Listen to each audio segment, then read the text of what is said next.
Delhi car स्फोटामागे Babri connection असल्याचं समोर येतंय। हे कनेक्शन नेमकं काय आहे सांगते। तर सीसीटीव्ही फुटेजमध्ये दिसणारा आणि दिल्ली कार स्फोटातील मुख्य आरोपी असलेला उमर नबी हा 6 डिसेंबरला एक मोठा हल्ला घडवून आणण्याचं प्लॅनिंग करत होता।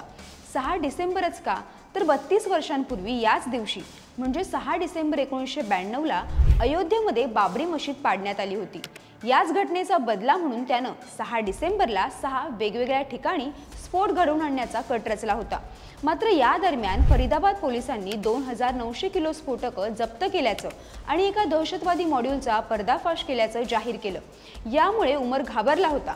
अटकेच्या भीतीपोटी तो काही तास दिल्लीतील एका मशिदीमध्ये लपून बसला होता।